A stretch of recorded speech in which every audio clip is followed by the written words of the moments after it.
जय श्री राधे, जय सीताराम। पुरुषोत्तम मास महात्म्य के आज हम 10वें अध्याय का श्रवण करेंगे। सच्चिदानंद रूपाय विश्वोत्पत्त्यादि हेतवे तापत्रय विनाशाय श्री कृष्णाय वयं नमः। ओम नमो भगवते वासुदेवाय। नारद मुनि बोले, हे तपोनिधि, उन महाक्रोधी एवं परम तपस्वी मुनि ने उस ब्राह्मण कन्या से क्या कहा, वह सब मुझे बतलाइए। सूत जी ने कहा, इस प्रकार नारद जी के वचन सुनकर श्री नारायण जी ने बताया कि दुर्वासा ऋषि के वे गुप्त वचन सर्वलोक हितकारी हैं।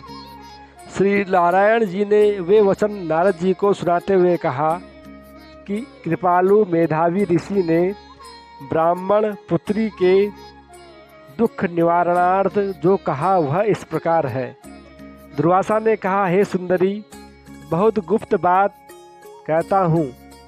हे सुभगे, अब आने वाला तीसरा महीना पुरुषोत्तम मास है।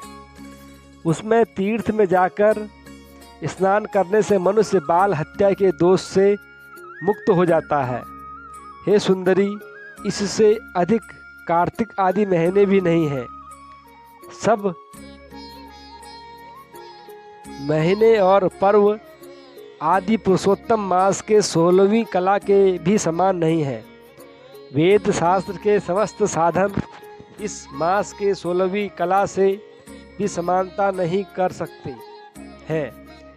गंगा के 12,000 वर्ष तथा गोदावरी के एक समय के स्नान तथा सिंह के बृहस्पति में एक बार स्नान करने से जो फल प्राप्त होता है, वही फल, हे सुंदरी, किसी भी स्थान पर एक बार स्नान करने से इस मास में प्राप्त हो जाता है। इसमें दान तप जपादि करने से मनोकामना पूर्ण होती है। इसलिए श्री कृष्ण के प्रिय इस मास को तुम भी सेवन करके मनोकामना पूर्ण करो। मैं भी इसे पुरुषोत्तम मास मानकर सेवन करता हूँ। हे सुभगे, इसलिए तुम भी इसका सेवन करो। मुनि दुर्वासा इस प्रकार ब्राह्मण कन्या को कहकर चुप हो गए। श्री कृष्ण बोले, दुर्वासा के वचन सुनकर वह मूर्ख कन्या क्रोधित हो कहने लगी, हे ब्राह्मण, आपके वचन मुझे पसंद नहीं है। माघ, कार्तिक एवं बैसाखादि मास सेवन करने पर क्या इससे कम फल देने वाले हैं? शिव, पृथ्वी, सूर्य, अंबिका एवं गणपति की सेवा पूजा क्या उससे कम फलीभूत है? व्यतिपात आदि योगों को आप छोड़कर इस मास की प्रशंसा क्यों करते हैं? यह मास तो सब कर्मों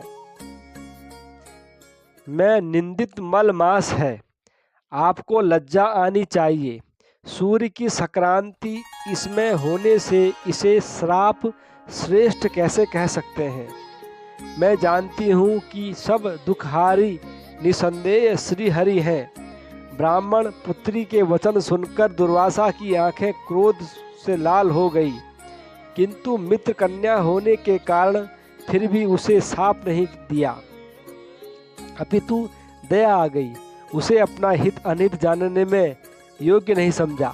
पुरुषोत्तम मास की महिमा बड़े बड़े विद्वान नहीं समझ सकते हैं, तब मूर्ख बुद्धि पुरुष तथा स्त्रियां कहाँ जान सकते हैं? यह बाला पितृहीन कुमारी है, दुख के कारण तप रही है, मेरा शाप कैसे सह सकेगी? इस प्रकार विचार कर क्रोध दूर करके मुनि दुर्वासा बोले, हे बाले, तू मेरे मित्र की बेटी है, इसलिए मैं तुझ पर क्रोध नहीं कर रहा हूँ। तुम जैसा चाहो वैसा करो, और मैं जो तुम्हारा भविष्य कहता हूँ वह सुनो। तुमने पुरुषोत्तम मास का निरादर किया है, उसका दंड इस जन्म में अथवा दूसरे जन्म में अवश्य प्राप्त होगा। मैं तो बद्रिकाश्रम जा रहा हूँ, तुम्हारा कल्याण हो, मेरा समय नष्ट न हो। होनहार शुभा शुभ को कौन मिटा सकता है। श्री कृष्ण बोले। इतना कहकर दुर्वासा मुनि वहाँ से उसी समय चले गए और वह कन्या पुरुषोत्तम मास के बुराई करने के कारण तेजहीन हो गई। तब बहुत देर तक कन्या ने सोच विचार कर शीघ्र प्रसन्न होने वाले पार्वती पति शिव का पूजन करना निश्चित किया और यह निश्चय करके मेधावी की पुत्री ने उग्र तपस्या करने का विचार किया। सूत जी बोले। इस तरह उसने महामुनि के वचन का निरादर किया और बहुत फल देने वाले लक्ष्मीपति एवं सावित्री ब्रह्मा का पूजन त्याग कर केवल पार्वती पति शंकर की आराधना मन में निश्चय कर करने लगी। श्री बृहद नारदीय पुरुषोत्तम मास महात्म्य 10वां अध्याय समाप्त।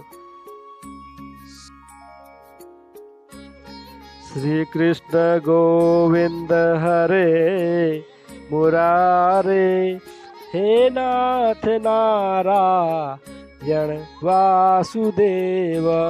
श्री कृष्ण गोविंद हरे मुरारे, हे नाथ नारायण वासुदेव।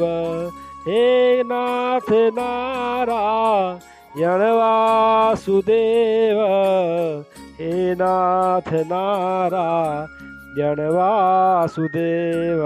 श्री कृष्ण गोविंद हरे मुरारे, हे नाथ नारायण वासुदेव। प्रह्लादस्तालधारी तरलगतितया चोद्धवा कांस्यधारी, वीणाधारी सुरर्षिः स्वरकुशलतया रागकर्तार्जुनो भूत्।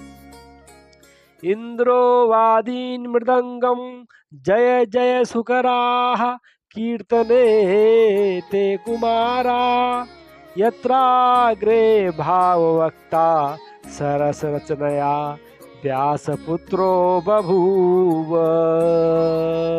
ननार्थमध्ये त्रिकमेव तत्र भक्त्यादिकानां नटवत् सुतेजसाम्। अलौकिकं कीर्तनमेतदीक्ष्य हरिः प्रसन्नोऽपि वचो ब्रवीतता। असारे संसारे विषय विषसंगाकुलधियः, क्षणार्धं क्षेमार्थं पिबत सुख गाथातुलसुधाम्।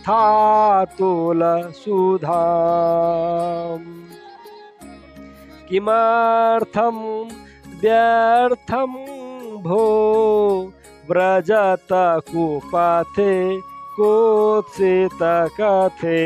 परीक्षित साक्षी यत् श्रवणगत मुक्त्युक्ति कथने।